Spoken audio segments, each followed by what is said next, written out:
ये कल हमने चैप्टर 8 तक टॉपिक कंप्लीट किया था। आज चैप्टर 9 से हमें शुरू करना है, तो चैप्टर 9 शुरू करते हैं हम।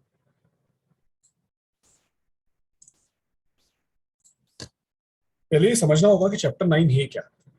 तो देखो, चैप्टर 9 जो है वो है ऑफेंसेस बाय और रिलेटिंग टू पब्लिक सर्वेंट। मतलब कि जो पब्लिक सर्वेंट होते हैं उनसे रिलेटेड ऑफेंसेस, या वो जो ऑफेंस करते हैं वो हम पढ़ेंगे इस चैप्टर के अंदर। अब इसमें चैप्टर के अंदर सेक्शन जो है 161 से लेकर 171 तक के। देखो, चैप्टर के जो सेक्शन है ना वो याद करना थोड़ा इजी है। आप देखोगे कि सब एकदम यूनिफॉर्मिटी से शुरू होते हैं। 141 से 160 था, 131 से 140 था, अब ये 161 से 171 चला। अच्छा, इसमें से भी जो शुरुआत के सेक्शन है 161 से लेकर 165 ए तक, वो तो सारे के सारे ओमिटेड हैं। Omitted by the prevention of corruption act 1988। Basically public servant से रिलेटेड ऑफेंसेस और पब्लिक सर्वेंट जो ऑफेंस करते हैं वो तो दो टाइप के ऑफेंस इस चैप्टर में आते हैं। This chapter deals with two class of offences, of which one can be committed by public servants and the other comprises offenses which relate to public servant though they are not committed by them। मतलब public servant offence नहीं करता है but उनसे related offence होता है तो वो भी इस चैप्टर में आता है, और पब्लिक सर्वेंट खुद कोई ऑफेंस कमिट करता है तो वो भी इस चैप्टर में आता है। शुरुआत के जो सेक्शन है 161 से लेकर 165 ए तक, उसे प्रिवेंशन ऑफ करप्शन एक्ट ने ओमिट कर दिया है, क्योंकि उन सेक्शन में ये करप्शन के बारे में दिया था कि अगर कोई पब्लिक सर्वेंट करप्शन करता है तो क्या होगा। तो चूंकि उसके लिए स्पेशल लॉ बन गया, प्रिवेंशन ऑफ करप्शन एक्ट बन गया 1988 में, तो उन सेक्शंस को यहां से हटा दिया गया। अब यहां पर सिर्फ वही सेक्शन है जिनकी जरूरत है। सेक्शन 166। सेक्शन 166 कहता है public servant disobeying law with intent to cause injury to any person. देखो, पब्लिक सर्वेंट की ड्यूटी होती है कि उसको लॉ फॉलो करना चाहिए, उसे लॉ को ओबे करना चाहिए। यानी एक पब्लिक सर्वेंट जो कि पब्लिक के लिए काम करता है, जनता के लिए काम करता है, उसे लॉ को फॉलो करना चाहिए। बट वो यहाँ पे लॉ को फॉलो नहीं कर रहा है, डिसओबे कर रहा है। क्यों कर रहा है disobey? With intention to cause injury to any person, किसी और पर्सन को हर्ट करने के लिए, किसी और पर्सन को इंजुरी करने के लिए, इंजुरी पहुंचाने के लिए। तो यहां लिखा है कि the offence under this section. अच्छा, 1 सेकेंड है, 1 सेकेंड।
तो सेक्शन 166 में देख रहे थे कि पब्लिक सर्वेंट ने लॉ को डिसओबे किया किसी को इंजरी पहुंचाने के लिए।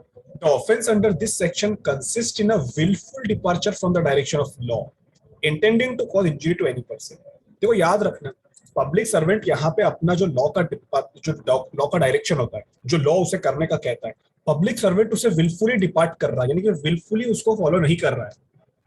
ये यहाँ पे जरूरी है, आप इसको पढ़ेंगे तो इसमें लिखा है whoever being a public servant knowingly disobey any direction of law as to the way in which he is to conduct himself as per such public servant, intending to cause or knowing it to be likely that he will by such disobedience cause injury to any person shall be punished with simple imprisonment for a term which may extend to 1 year। यानी कि कोई public servant जो कि अपने ये चीज को जानते हुए कि मुझे ये फॉलो करना है उसको फॉलो नहीं करता है, किसी को और को इंजरी पहुंचाने के पर्पज से वो उसको फॉलो नहीं करता है, तो ये सेक्शन 166 का ऑफेंस कर रहा है, जो कि नॉन कॉग्निजेबल है, बेलेबल है, नॉन कंपाउंडेबल है, जुडिशियल मजिस्ट्रेट फर्स्ट क्लास इसको ट्राई करता है। पनिशमेंट यहाँ पे सिंपल इंप्रिजनमेंट है, जो कि 1 साल तक का हो सकता है, फाइन भी लगाया जा सकता है, दोनों भी हो सकते हैं। अकेला फाइन लगा दोगे तो भी चलेगा, अकेला इंप्रिजनमेंट दे दोगे तो भी चलेगा, और अगर आपको दोनों करना है तो आप दोनों भी कर सकते हो, जज के ऊपर डिपेंड करता है। इंग्रेडिएंट इस ऑफेंस के मैंने लिखे हैं कि the accused was a public servant at the time. ये ऑफेंस सिर्फ पब्लिक सर्वेंट ही कर सकते हैं, इसलिए अगर इस ऑफेंस को लगाना है, इस ऑफेंस का चार्ज किसी पे लगाना है, तो ये जरूरी है कि वो इंसान पब्लिक सर्वेंट हो। दूसरी चीज, there was a direction of law as to how such public servant should conduct himself. कोई डायरेक्शन ऑफ लॉ भी वहां पे होना चाहिए कि उस पब्लिक सर्वेंट को क्या फॉलो करना था। The accused had disobeyed such direction, और वो एक्यूज्ड उसको डिसओबे करना चाहिए। By such disobedience, he has intended to cause or knew it would likely to cause injury to any person।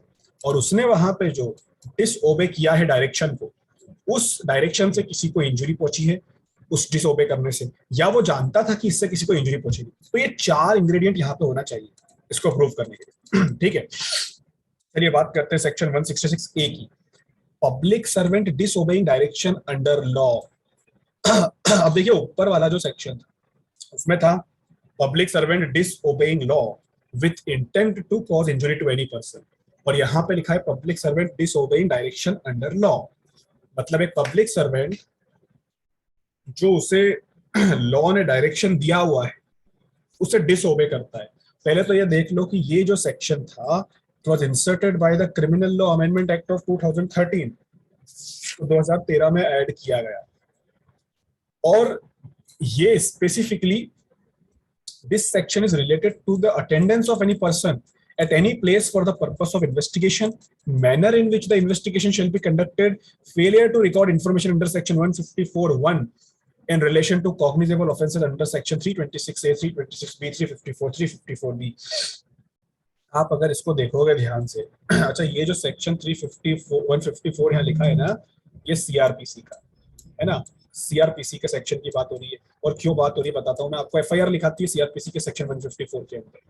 तो ये जो सेक्शन है 166A, इसमें 3 चीजों की डायरेक्शन ऑफ लॉ को फॉलो करने का बोला गया है। एक तो किसी व्यक्ति को बुलाना इन्वेस्टिगेशन के पर्पज से, उससे पूछताछ करना, इन्वेस्टिगेशन कैसे कंडक्ट करना है दूसरी चीज, और तीसरी चीज failure to record information under section 154(1)। और ये जितने भी ऑफेंसेस सारे के सारे महिलाओं से रिलेटेड ऑफेंसेस है, आप ये याद रखना।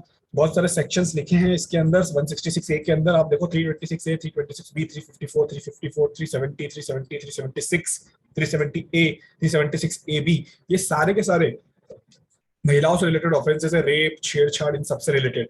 तो इन सारे ऑफेंसेस में पुलिस ने एफआईआर लिखने से मना कर दिया, failure to record information record करने से मना कर दिया, जबकि ये सारे के सारे कॉग्निजेबल ऑफेंसेस है और सीरियस नेचर के ऑफेंसेस है। तो हम कहेंगे कि यहाँ पे पब्लिक सर्वेंट ने डायरेक्शन अंडर लॉ को डिसओबे कर दिया। ठीक है, इसमें 3 क्लॉज दिखेंगे ए बी सी, आप तीनों देख लीजिए, तीनों में यही लिखा है, knowingly disobey any direction of law which prohibit him requiring the attendance at any place of any person for the purpose of investigation। कुछ लोगों को पुलिस जो है वो इन्वेस्टिगेशन के पर्पस से नहीं बुला सकती, यानी उनको किसी पर्टिकुलर टाइम पे ही बुलाना होता है, ऐसे नहीं बुला सकती। पुलिस ने उनको बुला लिया, मतलब कि डायरेक्शन अंडर लॉ को डिसओबे कर दिया। knowingly disobey to the prejudice of any person any other direction of the law regulating the manner in which such investigation shall be conducted।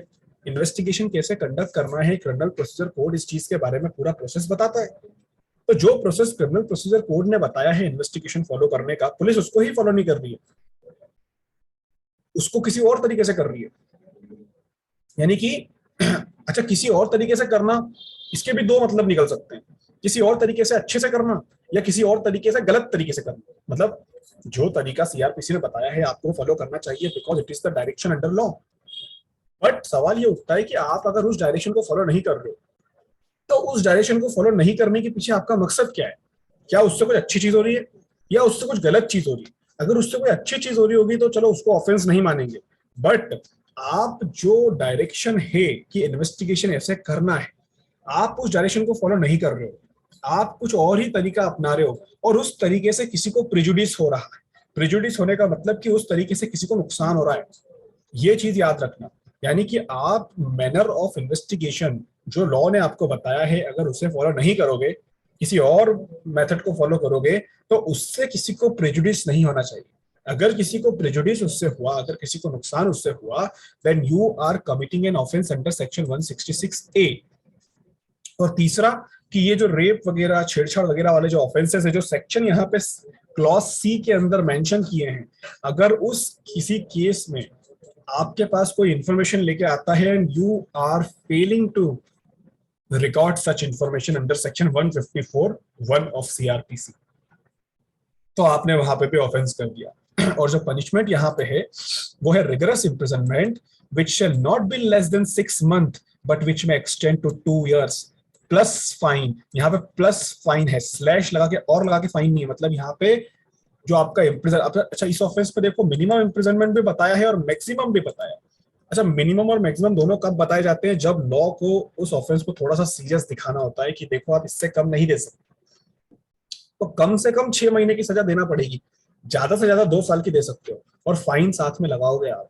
उसके बाद 166B पे देखो, जब 166A आया तभी 166B भी आया, punishment for non treatment of victim.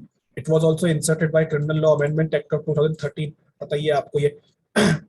इस केस में ये होता है, इस सेक्शन में ये होता है कि whoever being the in charge of a hospital, whether it is public or private, whether it is run by central government or state government or local body or any other person, contravene the provision of section 357 of CRPC shall be punished with imprisonment।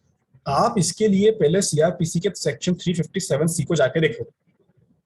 मैं आपको बता दूं, section 357C of CrPC का जो gist है वो ये है कि अगर कोई रेप विक्टिम होता है तो जब उसे हॉस्पिटल लेके जाया जाता है तो वहां पे हॉस्पिटल वाले को उसका इलाज करना होता है जल्दी से जल्दी, यानी कि ट्रीटमेंट करना होता है विक्टिम का, चाहे फिर वो हॉस्पिटल प्राइवेट हो, चाहे फिर वो पब्लिक हो, चाहे सेंट्रल गवर्नमेंट का हो या स्टेट गवर्नमेंट का हो, लोकल बॉडी का हो, किसी लोकल इंसान का हो, उसको उस विक्टिम का ट्रीटमेंट शुरू करना पड़ता है जल्द से जल्द। तो इंचार्ज ऑफ द हॉस्पिटल, अगर कोई हॉस्पिटल ये प्रोविजन फॉलो नहीं करता है, 357C ऑफ सीआरपीसी फॉलो नहीं करता है, यानी कि इलाज करने से मना कर देता है, नॉन ट्रीटमेंट कर देता है, तो उस हॉस्पिटल के इंचार्ज को इस सेक्शन में पनिश किया जाता है, सेक्शन 166B के अंदर। उस हॉस्पिटल के इंचार्ज को यहाँ पे 1 साल तक की जेल हो सकती है, या तो सिर्फ फाइन लगाया जा सकता है, या दोनों भी उसके ऊपर लगाए जा सकते हैं। 1 साल तक की जेल और फाइन, ये दोनों उस पर लगाया जा सकता है।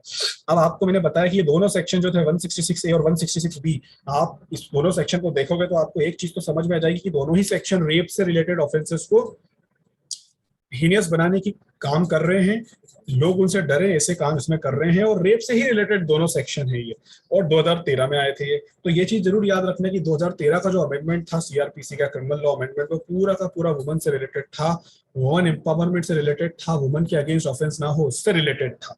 और ये बनाया गया था on the recommendations of justice JS Verma committee which was constituted after the Delhi rape case by the Criminal Law Amendment Act of 2013 that was also known as Nirbhaya act 2013। ये चीज याद रखना कि क्रिमिनल लॉ अमेंडमेंट एक्ट 2013 का जो हुआ था उसको निर्भया एक्ट भी कहा जाता है। और दिल्ली में जो रेप केस हुआ था 2012 में, उसी रेप केस के बाद क्रिमिनल लॉ को स्ट्रिक्ट बनाने के लिए जस्टिस JS वर्मा की कमिटी बिठाई गई थी। उस कमिटी ने ये सारी रिकमेंडेशंस दी थी और इन सारी रिकमेंडेशंस को फॉलो किया गया था, और बहुत सारे सेक्शंस सीआरपीसी में नए नए ऐड किए गए थे, और जो पुराने थे उनकी पनिशमेंट को स्ट्रिक्ट बनाया गया था। और यही रीजन है कि 166A और 166B दोनों में आपको रेप से रिलेटेड ऑफेंसेस के बारे में पढ़ने को मिला। चलिए आगे बढ़ते हैं, सेक्शन 167 पे आते हैं। Section 167, public servant framing an incorrect document with intention to cause injury. देखो पब्लिक सर्वेंट यहाँ पे एक इनकरेक्ट डॉक्यूमेंट बना रहा है। इसके पिछले जो सेक्शन आपने देखे उसमें पब्लिक सर्वेंट क्या कर रहा था? डायरेक्शन ऑफ लॉ को डिसओबे कर रहा था, इसके पिछले section. But this section deals with a specific instance that of framing incorrect document with intention to cause injury. एक पब्लिक सर्वेंट जिसकी ये ड्यूटी होती है कि उसको कोई डॉक्यूमेंट प्रिपेयर करना है, उसको कोई डॉक्यूमेंट बनाना है, कोई इलेक्ट्रॉनिक रिकॉर्ड फ्रेम या कुछ भी बनाना है, कोई भी इलेक्ट्रॉनिक रिकॉर्ड वगैरह बनाना है, उसका काम ही है बनाने का। अब वो गलत बना रहा है, जानबूझ के गलत बना रहा है, इनकरेक्ट बना रहा है ताकि किसी को नुकसान हो उससे, तो यहाँ पे पब्लिक सर्वेंट एक बहुत बड़ी गलती कर रहा है। If he is preparing an incorrect document with intention to cause injury, he is committing offence. और ये सेक्शन आपको सेक्शन 218 के सिमिलर लगेगा। अब ये सेक्शन 218 क्या है, बेरेक पलटाओ, सेक्शन 218 पे जाओ तो आपको मालूम पड़ेगा। वहां लिखा है public servant framing incorrect record और writing with intent to save person from punishment और प्रॉपर्टी फ्रॉम फॉरफीचर। मतलब यहाँ पे पब्लिक सर्वेंट जो है सेक्शन 218 में वो गलत रिकॉर्ड बनाता है, गलत राइटिंग बनाता है, गलत डॉक्यूमेंट बनाता है ताकि किसी पर्सन को पनिश करने से बचाया जा सके, है ना। तो उसके जैसा है ये, वो नहीं है उसके जैसा है, उसमें कुछ अलग चीज है, इसमें कुछ अलग चीज है। तो यहाँ पे बस इतना समझ लो कि यहाँ पे जो पब्लिक सर्वेंट है वो एक इनकरेक्ट डॉक्यूमेंट बनाता है और इस मैनर से बनाता है कि वो जानता है कि जो चीज वो बना रहा है वो इनकरेक्ट है, उसके पास रीजन है इस चीज को बिलीव करने का कि जो वो बना रहा है वो इनकरेक्ट है, फिर भी वो उसको बनाता है और किसी को इंजुरी करना चाहता है। जिस इंसान के लिए वो गलत डॉक्यूमेंट बनाएगा वो उसको इंजुरी करना चाहता है। तो ये पब्लिक सर्वेंट यहाँ पे सेक्शन 167 का ऑफेंस कर रहा है, जिसमें उसको 3 साल तक का इंप्रिजनमेंट हो सकता है, सिर्फ फाइन भी हो सकता है, दोनों भी हो सकता है। चलिए सेक्शन 168 पे आते हैं। तो वो छोटे छोटे ऑफेंस है, जल्दी जल्दी समझते जाए। Section 168 public servant unlawfully engaging in trade.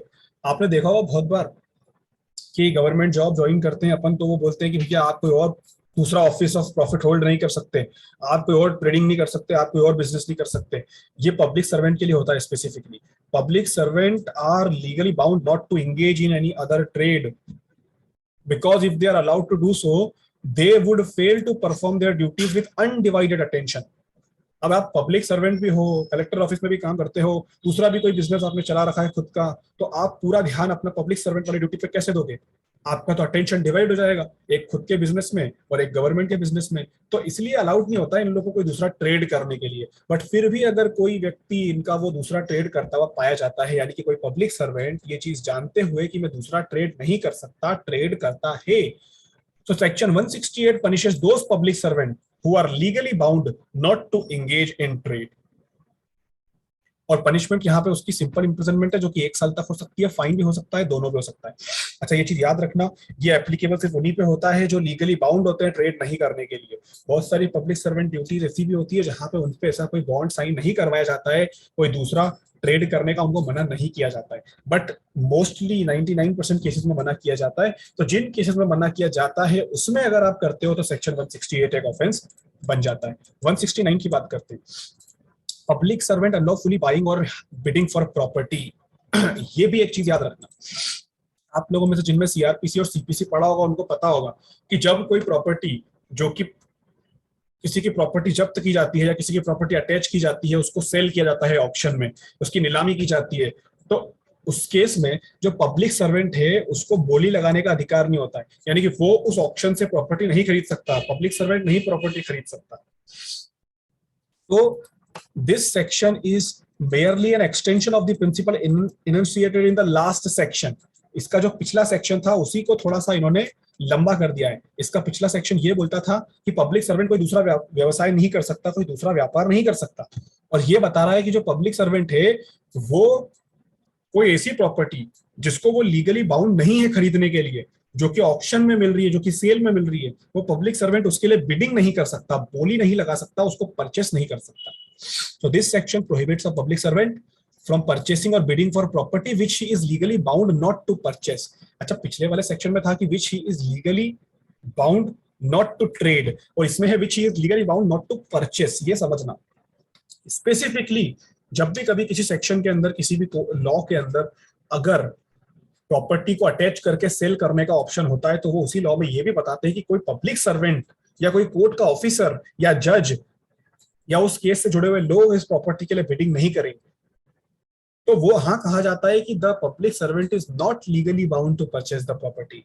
फिर भी अगर वो खरीदता है तो उस पर सेक्शन 169 का ऑफेंस बन जाता है आईपीसी का, जिसमें उसको 2 साल तक की जेल हो सकती है, 2 साल तक का सिंपल इंप्रिजनमेंट हो सकता है, सिर्फ फाइन भी लगाया जा सकता है और दोनों भी किए जा सकते हैं। और साथ में एक नई चीज ऐड हो जाती है कि the property if purchased shall be confiscated. और अगर मान लो कि वो प्रॉपर्टी उसने खरीद ली तो वो प्रॉपर्टी भी उससे छीन ली जाती है ना। तो ये एक एक्स्ट्रा चीज है साथ में। और इसमें देखो एक केस मैंने यहाँ पे बताया है, आर साई भारती वर्सेस जय ललिता। इस केस में it was held by the Supreme Court that the offense under section 169 is incomplete without the assistance of some other enactment law which imposes the legal prohibition required। मैंने आपको क्या कहा था अभी, मैंने आपको ये कहा था ना एक चीज कि पब्लिक सर्वेंट अगर किसी प्रॉपर्टी को खरीद लेता है which he is not legally bound to purchase, जो लीगली वो परचेस करने के लिए बाउंड नहीं है, यानी कि वो परचेस नहीं कर सकता, तो वो परचेस नहीं कर सकता। ये चीज किसी लॉ में लिखी होना चाहिए, जैसे कि मैंने आपको सीआरपीसी और सीपीसी का जिक्र किया कि उसमें स्पेसिफिकली लिखा है कि पब्लिक सर्वेंट नहीं खरीद सकता। तो ऐसा कोई लॉ होना चाहिए जिसमें पब्लिक सर्वेंट का उन प्रॉपर्टी को खरीदने से मना ही हो। ठीक है, अगर किसी लॉ ने स्पेसिफिकली उनको मना नहीं किया और फिर वो प्रॉपर्टी खरीद लेते हैं तो सेक्शन 169 वहां पे इनकम्प्लीट रहेगा। ये चीज सुप्रीम कोर्ट ने भी कही है। यानी सुप्रीम कोर्ट का कहना क्या है, 2004 का केस है, इंपॉर्टेंट केस था। सुप्रीम कोर्ट का इस बारे में कहना यह था कि ऑफेंस अगर सेक्शन 169 का आपको बनाना है तो वो इनकम्प्लीट रहेगा जब तक कि आपके पास कोई लॉ ना हो, कोई इनेक्टमेंट ना हो जो ऐसा लीगल प्रोहिबिशन लगाता हो, जो पब्लिक सर्वेंट को प्रॉपर्टी बाय करने से और बिड करने से रोकता हो। ऐसा कोई लॉ आपके पास होना चाहिए। ठीक है, चलिए सेक्शन 169 भी यहाँ पे कंप्लीट हुआ। सेक्शन 170 पे आते हैं। Section 170 talks about personating a public servant. अब ये पर्सोनेटिंग का मतलब क्या? पर्सोनेटिंग का मतलब होता है प्रतिरूपण करना। प्रतिरूपण करने का मतलब होता है कि अपने आप को वो दिखाना जो आप हो ही नहीं, वो दिखाना जो आप हो ही नहीं। यानी कि मैं पुलिस वाला नहीं हूं लेकिन मैं आपके सामने ड्रेस व्रेस पहन के आ जाता हूँ पुलिस की और बोलता हूँ कि चलो यू आर अंडर अरेस्ट। मैं यहाँ पे पर्सोनेट कर रहा हूँ कि मैं एक पुलिस वाला हूँ। तो ये भी एक ऑफेंस है कि अगर आप एक पब्लिक सर्वेंट को पर्सोनेट करते हो, यानी कि आप अपने आप को एक पब्लिक सर्वेंट प्रिटेंड करते हो किसी के सामने जाके, तो आप वहां पे सेक्शन 170 ऑफ आईपीसी का ऑफेंस कर रहे हो। इस ऑफेंस के इंग्रेडिएंट्स ये हैं कि a person pretending to hold a particular office as public servant knowing that he does not hold such office। मतलब पहली चीज तो इसमें क्या करते हैं, पहली चीज तो इसमें कि कोई व्यक्ति जो है वो ऐसा दिखा रहा है कि मैं एक पब्लिक सर्वेंट हूं और मैं इस पर्टिकुलर ऑफिस को होल्ड करता हूं, जबकि रियलिटी में वो ऐसा कोई ऑफिस होल्ड नहीं करता। यानी मैं आपके घर पे आ गया ये बोल के कि मैं कलेक्टर ऑफिस में बैठता हूं और मैं इस एरिया का मैनेजर हूं, कुछ भी नकली पोजीशन बना दी मैंने, और मैं आपके घर की तलाशी लेना चाहता हूँ। अब मैं वहां पे उन्हें क्या प्रिटेंड कर रहा हूँ कि मैं कलेक्टर ऑफिस में बैठता हूँ और मैं सच में एक पब्लिक सर्वेंट हूँ और मैं एक ऑफिस होल्ड करता हूँ, जबकि मैं नहीं कर रहा, मैं कोई ऑफिस होल्ड नहीं करता। दूसरी चीज, falsely personating any other person holding such office. या फिर मैं अपने आप को कोई ऐसा व्यक्ति दिखा रहा हूँ जो मैं हूं ही नहीं। जैसे मुझे पता है कि मिस्टर शर्मा उस ऑफिस में बैठते हैं, सब जानते हैं उनको कि मिस्टर शर्मा इस ऑफिस में बैठते हैं, बट कोई उनको शक्ल से नहीं जानता, तो मैं जाके बोलता हूँ वहां पे क्या कि मैं मिस्टर शर्मा हूँ, वही वो जो कलेक्टर ऑफिस में बैठते हैं। मतलब यहाँ पे मैं अपने आप को फॉल्सली पर्सोनेट कर रहा हूँ किसी ऐसे व्यक्ति से जो उस ऑफिस को होल्ड करता है, बट एक्चुअल में मैं वो नहीं हूँ। मतलब इसमें दो चीजें आती है। First, I am pretending to hold a particular office which I do not have, and second, I am falsely personating any other person who is holding such office. या तो मैं अपनी पोजीशन को गलत बता रहा हूं या मैं उस इंसान को गलत बता रहा हूं जो असली में उस पोजीशन को होल्ड करता है। ठीक है, ये दो चीजें होती है। Then such person is such assumed character must do और attempt to do an act under colour of such office. और दूसरा इंग्रेडिएंट ये कि सिर्फ ऐसा पर्सोनेशन करना सफिशिएंट नहीं है। सिर्फ इतना बता देना आपके सामने आके कि मैं कलेक्टर ऑफिस में बैठता हूं, पर्सोनेशन कर देना, बस ये सफिशिएंट नहीं है। साथ साथ उस एज्यूम्ड कैरेक्टर में, एज्यूम्ड कैरेक्टर मतलब कि जो कैरेक्टर मैं आपको दिखा रहा हूं अपना, उस एज्यूम्ड कैरेक्टर में मुझे कुछ करना पड़ेगा या मुझे कुछ करने का अटेम्प्ट करना पड़ेगा under the colour of such office. जो ऑफिस में दिखा रहा हूं, जो ऑफिस में प्रिटेंड कर रहा हूं, उस ऑफिस के कलर में मुझे आपके सामने कुछ एक्ट करना पड़ेगा या कुछ एक्ट को करने की अटेम्प्ट करना पड़ेगी, तो जाके कहलाएगा कि मैंने सेक्शन 170 का पर्सोनेटिंग ऑफ पब्लिक सर्वेंट वाला ऑफेंस किया है। मतलब कि ये दोनों इंग्रेडिएंट यहाँ पे फॉलो होना चाहिए। तो इससे क्या कंक्लूजन निकलता है? इससे कंक्लूजन ये निकलता है कि mere personation is not an offence under this section. सिर्फ पर्सोनेशन करना, किसी को, मैं किसी पब्लिक सर्वेंट की छवि दिखा रहा हूँ अपने अंदर आपको, या मैं ये बोल रहा हूँ कि मैं उस ऑफिस को होल्ड करता हूँ, सिर्फ ये ऑफेंस नहीं है। The person personating must do or attempt to do some act under the color of his office or the public servant to whom he personates. और ये चूंकि एक कॉग्निजेबल ऑफेंस है तो पुलिस इसमें एक्शन ले सकती है। नॉन बेलेबल ऑफेंस है, बेल आपको as a matter of right फटाफट से नहीं मिलेगी। इम्प्रिजनमेंट इसमें आपको 2 साल तक का मिल सकता है, फाइन आप पे लगाया जा सकता है, दोनों भी आप पे किया जा सकता है। याद रखना इंग्रेडिएंट बहुत इंपॉर्टेंट होते हैं हर केस के लिए। एक लास्ट सेक्शन इस चैप्टर का, wearing garb or carrying token used by public servant with fraudulent intention। मैंने गार्ब का मतलब आपको कल भी बताया था, स्पेशल क्लोथिंग होती है। टोकन यानी कि कोई ऐसी चीज जो कोई पब्लिक सर्वेंट यूज करता हो जिससे कि पता चलता हो कि वो पब्लिक सर्वेंट है। तो आपने क्या किया, आपने या तो गार्ब पहन लिया, उनकी ड्रेस पहन ली, या फिर आपने वो टोकन रख लिया जो कि पब्लिक सर्वेंट रखता है। और आप ये क्यों रख रहे हो, एक फ्रॉडुलेंट इंटेंशन के साथ। आपका दिमाग, आपके दिमाग में चोर है, आप यहाँ पे कुछ फ्रॉड करने के इंटेंशन से ऐसी चीज कर रहे हो। तो देखो मैं फिर से आपको ये चीज बताऊंगा कि सिर्फ पब्लिक सर्वेंट के कपड़े धारण कर लेना या उसके द्वारा यूज किया जाने वाला टोकन यूज कर लेना, टोकन अपने साथ रख लेना, सिर्फ इतना सा ऑफेंस नहीं है। Mayor circumstance of wearing a garb or carrying a token with the intention or knowledge supposed is sufficient।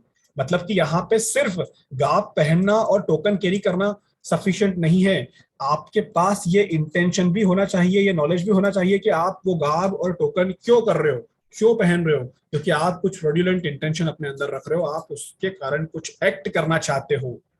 आप वो पब्लिक सर्वेंट की ड्रेस पहन के किसी को ये दिखाना चाहते हो कि आप पब्लिक सर्वेंट हो और आप कुछ गलत चीज करना चाहते हो, ये है फ्रॉडुलेंट इंटेंशन। मतलब यहाँ पे सेक्शन 171 में मेंस रिया भी एक इंपॉर्टेंट पोर्शन है। ठीक है, तो under this section the offence is complete although no act is done और attempted in the assumed official character. ठीक है, तो फ्रॉडुलेंट इंटेंशन आपके अंदर होना चाहिए, चाहे भले ही फिर आप वो एक्ट को करो या मत करो। समझ रहे हो बात को? मतलब एक होता है मेंस रिया और एक होता है एक्टस रियस। मेंस रिया मतलब कि गिल्टी माइंड, और एक्टस रियस मतलब कि उस गिल्टी माइंड के साथ एक्ट करना। सेक्शन 171 में आपका सिर्फ गिल्टी माइंड होगा, वही सफिशिएंट है, चाहे आप उसको एक्ट करो या उस एक्ट को मत करो। तो मैंने क्या लिखा है कि under this section the offence is complete, ये ऑफेंस कंप्लीट होता है although no act is done in such assumed character. चाहे फिर आपने उस एज्यूम्ड कैरेक्टर में कोई एक्ट किया ही ना, सिर्फ आपने कपड़े धारण कर लिए पब्लिक सर्वेंट के, आपने या फिर कोई उनका टोकन रख लिया और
यस सर।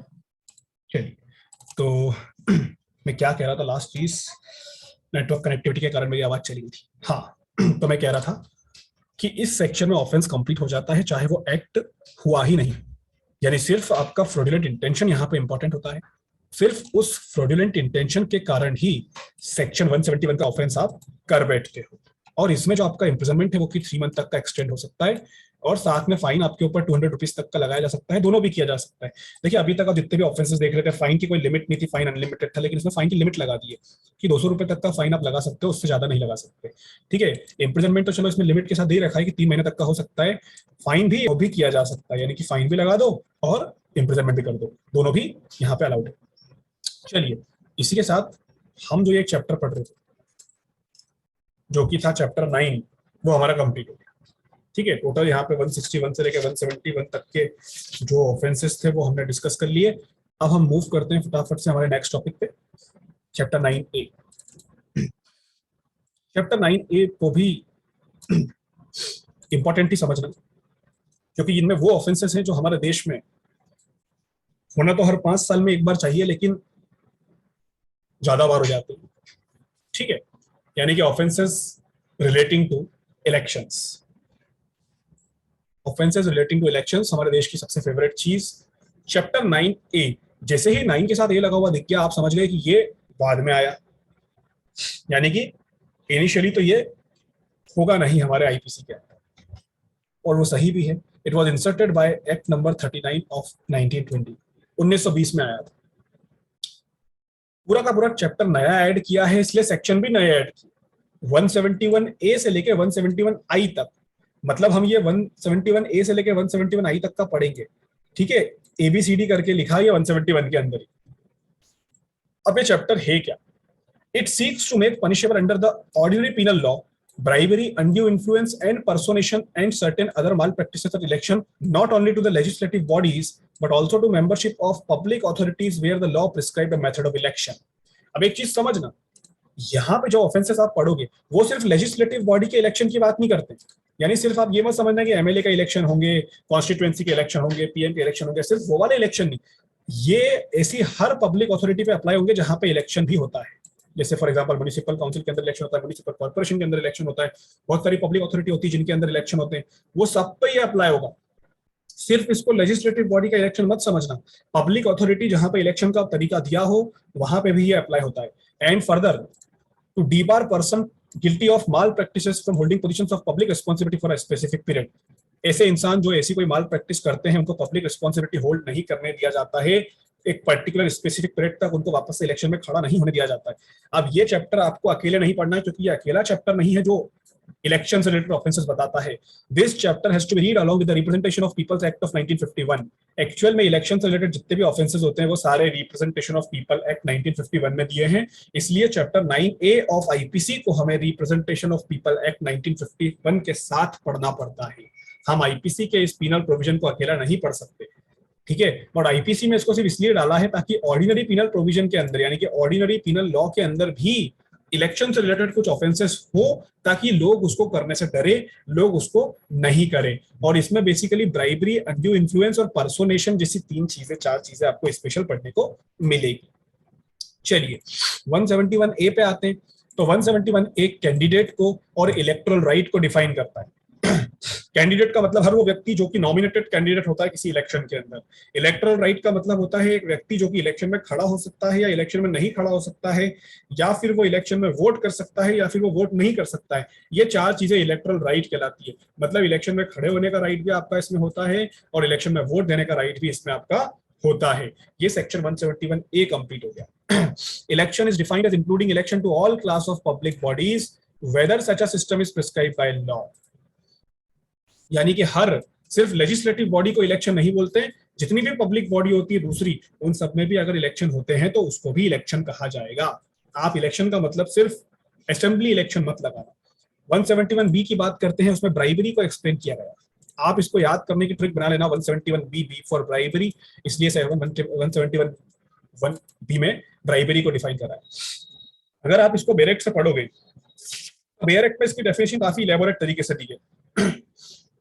लिखा है कि whoever gives a gratification to any person with the object of inducing him or any other person to exercise any electoral right or of rewarding any person for having exercised any such right, or accept himself for any other person any gratification as a reward for exercising any such right or for inducing or attempting to induce any other person to exercise any such right। मतलब कि bribery, अब देखो इनकी definition को एकदम simple तरीके से बताता हूँ। Bribery is defined primarily as the giving or acceptance of gratification either as a motive or as a reward to any person, either to induce him to stand or not to stand as, or to withdraw from being a candidate or to vote or refrain from voting an election। मतलब कि bribery यानी कि रिश्वत, ये रिश्वत लेना भी और रिश्वत देना भी, दोनों रिश्वत कहलाता है। मतलब कि आप रिश्वत दे रहे हो तो ये नहीं बोल सकते कि तू दे रहा है इसलिए तू आरोपी, नहीं, मैं रिश्वत ले रहा हूं इसलिए मैं भी आरोपी। रिश्वत लेना और देना दोनों ऑफेंस होते हैं, हमेशा यही सुनते आए हैं। लिखा कहाँ है? सेक्शन 171B में देख लो, है ना। और इसमें आप किसी तरह का ग्रेटिफिकेशन लेते हो। ग्रेटिफिकेशन का मतलब होता है किसी तरह का